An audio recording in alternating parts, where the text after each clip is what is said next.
Bonjour à tous les amis, on se retrouve aujourd'hui pour une nouvelle vidéo. Le deuxième débrief de ma chaîne concernant Almeria Real Madrid, le deuxième match des Madrilènes à l'extérieur après leur victoire à Bilbao. Donc n'hésitez pas à liker, à partager, à vous abonner bien évidemment. Ça m'aide énormément dans ce début de chaîne. Et on va commencer directement avec la composition de l'équipe d'Almeria, avec le gardien Maximiliano qui a fait un plutôt bon match pour moi, même s'il a encaissé 3 buts, González, Choumi, Boublil et Hakimi, ainsi qu'au milieu de terrain Baba, Robertone, buteur Arribas. Après il y a Ramazzani, Ambar et Suarez, on va en parler lui. Ensuite il y a cette équipe du Real Madrid, je vais en parler plus en détail. On a le gardien Lunin. Est-ce qu'il s'est réellement géré? Pour moi, Lunin, je ne saurais pas vraiment vous dire. Pour moi, il aurait pu faire un meilleur match, mais il y a eu de la qualité quand même. Il y a eu des beaux arrêts. Ensuite, cette défense à la Rudiger, il y a eu des coups de mou. À certains moments, on va aussi en parler. Fran Garcia et Carvajal, les deux, j'ai été surpris, agréablement surpris. Et j'ai aimé leur match, je vais en parler. Et le milieu de terrain, Tchouaméni, Kroos, Valverde, j'en suis très satisfait lui aussi. On a eu des entrées aussi. Et en attaque, donc on a bien sûr Bellingham, numéro Rodis, Vinicius et Rodrigo en buteur, les deux en attaque.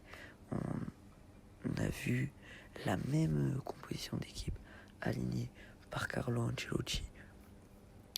Enfin à peu près la même, à part Camavinga qui avait une douleur à la cuisse. On a vu à peu près la même face à l'Athletic Bilbao. Donc là je me dis, quand je vois cette composition d'équipe, je me dis, est-ce que le Real Madrid a vraiment besoin d'acheter un buteur, a vraiment besoin d'acheter les Mbappé, les Dusan Vlahovic? Donc voilà, moi quand je vois Rodrigo, Vinicius, j'ai vu Vinicius beaucoup plus à l'aise dans ce match. Rodrigo un peu moins comparé au premier match, mais si c'est comme ça bascule Vinicius, Rodrigo, moi je trouve ça parfait. Bellingham qui a été impérial dans ce match, il a mis un doublé. Vinicius, le but qu'il met, il est exceptionnel selon moi. Donc bien sûr Bellingham qui a réalisé un match de fou furieux. Bellingham il sait tout faire, c'est la plaque tournante de cette équipe du Real. Il est là en numéro 10. Donc il fait plein de choses. On a eu des entrées aussi. On a eu Lucas Vazquez qui est rentré à la place de Valverde, Brahim Diaz à la place de Vinicius Junior, une entrée qui a beaucoup fait du bien, on va en parler. Rosselló face à la place de Jude Bellingham. Bon, Rosselló, on va en parler, franchement. Il me convainc toujours pas. Est-ce que vraiment on peut dire que c'est le 9 star du Real? Vraiment pas selon moi. Ensuite on a Luka Modric à la place de Rodrigo.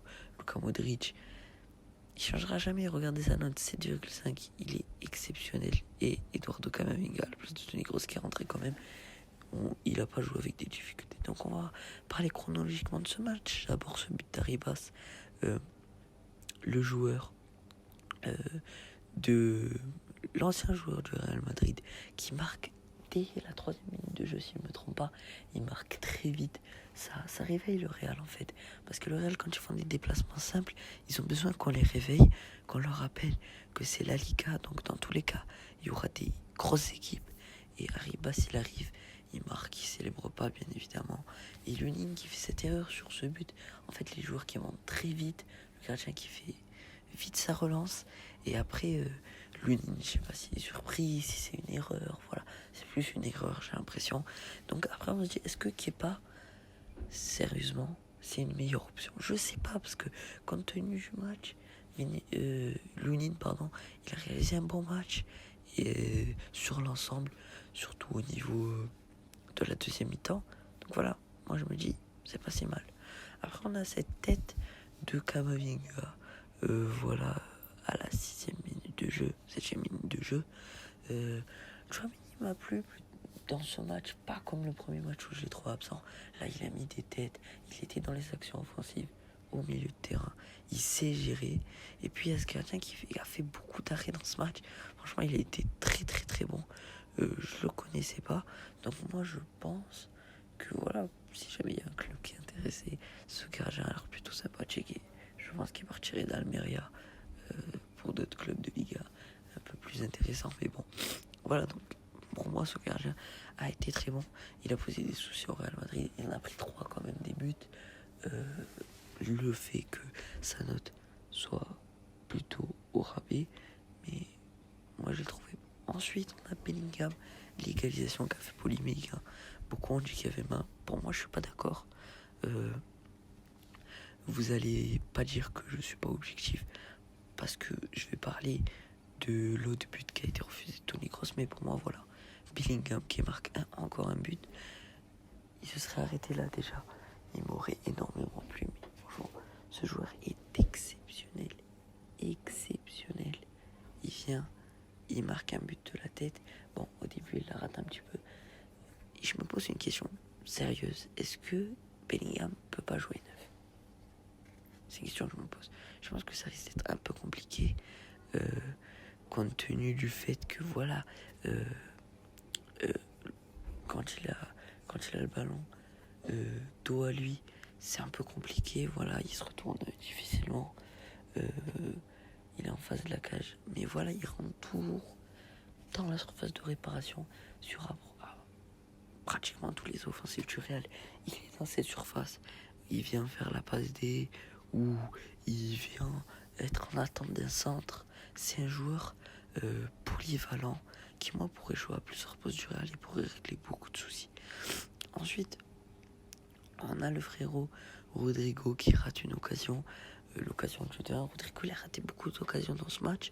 Je n'en veux pas compte tenu de son premier match. Mais est-ce que Rodrigo, il n'aurait pas commencé en fanfare comme certains joueurs le font au début de saison et après, on a lâché une mauvaise saison? C'est trop tôt pour le déterminer parce que c'est que le deuxième match. Deuxième match d'ailleurs à l'extérieur. Il y en aura encore un troisième, on va en parler. Donc ça peut être compliqué pour les Madrilènes. Rodrigo qui a fait un bon match dans l'ensemble, il a eu plusieurs occasions, mais c'est pas un excellent match. Il a raté beaucoup d'occasions. Ensuite, on a ce sauvetage de Lunin, donc je vais pas forcément en parler.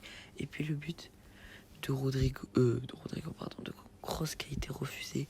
Alors clairement, il y a faute sur le défenseur. Clairement, donc Carvajal qui lui marche dessus. Il y a toujours cet esprit un peu bouché de Carvajal, un peu brouillon, mais je n'en veux pas compte tenu du match et du contenu offensif, de sa performance offensive. Toni Kroos, il est tout le temps là, il est derrière, on lui fait une passe en retrait et après je suis sûr qu'il va la cadrer. Donc il a réalisé un très bon match, Toni Kroos. Voilà, donc pour cette saison il va suffire encore. Toni Kroos, après bon, je pense qu'il va commencer à virer, ça va être trop. Donc voilà, on voit la faute sur le défenseur, je suis d'accord, il marche dessus, c'est pas correct, donc je suis d'accord avec ça. Et on a Valverde, Federico Valverde, on parlait, il a eu beaucoup d'occasions, il a été servi par Carvajal, il a réalisé un bon match, selon moi il a été remplacé par Lucas Vázquez. Pour moi, il manque encore un petit peu quelque chose, mais Carvajal, sincèrement, c'est un joueur qui, pour moi, doit être tout le temps titulaire. C'est un titulaire indiscutable. N'importe quelle performance qu'il fasse, on sait qu'il a quelques pépins physiques, mais qu'il joue quand même avec. Et voilà, sur l'occasion, il a été servi par Fran Garcia, si je ne me trompe pas, après la mi-temps. Fran Garcia, pour moi, c'est un joueur qui a vu les erreurs qu'il a faites dans le premier match, qui a vu qu'on a senti qu'il était un petit peu fébrile, mais c'était caché par la performance des autres joueurs et par le fait que l'Athletic Bilbao a été très fébrile en attaque, contrairement à Almeria, paradoxalement, une équipe un peu moins au standing. Et on a Carvajal qui fait derrière cette magnifique intervention défensive. Carvajal, défensivement, il ne va plus, offensivement, il s'est projeté sur les côtés, comme Fran Garcia. Donc sur les deux côtés, c'était homogène. Pour moi, si Carvajal et Fran Garcia, tous les deux, ils font les mêmes matchs, pour la Champions League, peut-être que pour Fran Garcia, ça va être un peu chaud, mais ils font les mêmes matchs. Tous les matchs de la saison de Liga, ça va être dans la poche. La Liga, on va la gagner. Enfin, si les autres font aussi les mêmes matchs. Bellingham, voilà le deuxième but, voilà, doublé, une passe décisive de Jude Bellingham, MVP, il n'y a aucun débat pour les MVP sur ce match, et aussi sur le match contre l'Athletic Bilbao. On a ce joueur, Luis Suarez, qui a été pas pertinent offensivement, je vais pas beaucoup en parler, et ce but de Vinicius Junior qui vient nous rappeler qui c'est qui tient les rênes du Real Madrid avec Bellingham. Pour moi, ça a été le deuxième meilleur joueur de ce match. Il a réalisé un match exceptionnel. Il a tenu les rênes du Real Madrid en attaque. Offensivement, c'était lui le patron. On a cette image de Vinicius, joueur inarrêtable, qui dribble tout le monde. Regardez comment le gardien peut rien faire en fait, cette frappe parfaitement cadrée. Comme face à Manchester City, mais là il tire de plus près. Voilà, Vinicius il sait faire plein de choses, il s'est provoqué, il s'est rentré dedans. Le premier match à la Athletic Bilbao, dans ma pensée, j'ai été dur avec lui. Je me suis dit, est-ce que dans cette position, dans cette composition d'équipe, Ancelotti il sait pas gérer, voilà, il va galérer toute la saison Vinicius. Si on n'achète pas d'attaquant, en fait non. Puis après on a cette entrée de Brahim Diaz qui vient nous faire ce slalom exceptionnel. Après, il la passe à Rosselló. Rosselló, on va parler lui aussi. Purée, Rosselló, c'est pas... Rosselló, c'est pas Darwin Nunez, c'est pas Dusan Vlahovic. C'est pas ces petits attaquants. Pas forcément grands attaquants, moyens attaquants lambda, mais qui ont même quand même un aura au niveau de leur club, qui sont l'attaquant, le buteur de leur équipe. Donc voilà, c'est pas fou furieux. On a eu ensuite cet extérieur de Modric justement pour Rosselló. Voilà, Luka Modric, qui la place à Rosselló. Encore une fois, il est pas au rendez-vous. Luka Modric, en fait, il peut jouer, il pourrait rentrer tous les matchs de la saison. C'est ce qu'il est en train de faire Kroos, n'importe quoi. Ancelotti, il est en train de les faire rentrer. Ça y est, c'est sûrement la dernière saison des deux au Real Madrid. Rosselló qui rate complètement cette frappe. Rosselló, il a encore trop de pression sur lui. Voilà ce match qui finit 3-1 avec cet incroyable match de Bellingham qui finit MVP. On en parle encore une fois. Et voilà, pour moi le Real, cette fois-ci, ils ont été encore une fois homogènes. Ils se sont gérés. Il y a le Celta Vigo dans quelques jours à affronter. Mais moi, j'ai vu une équipe qui se gère défensivement, pas forcément. Il y a encore des erreurs défensivement. Il faut nous ramener le petit Marvel, à ce qui paraît.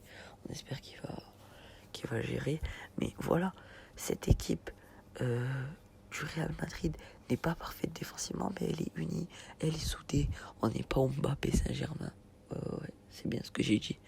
Et voilà, même si on a des erreurs de Rudiger, de Alaba parfois qui peuvent être fébriles, dans l'ensemble, les deux ils arrivent à se connecter, ils arrivent à faire des bons matchs défensivement, même si les débuts de match sont compliqués. Ancelotti en a conscience. Il y a le Celta Vigo dans quelques jours, et Ancelotti, on a dit mais qu'est-ce qu'il fait Carlo face à Bilbao? On s'est dit wow, c'était un bon match, mais il nous a pas rassuré offensivement. Le contenu offensif et défensif, donc pour moi au milieu de terrain il n'y a rien à changer.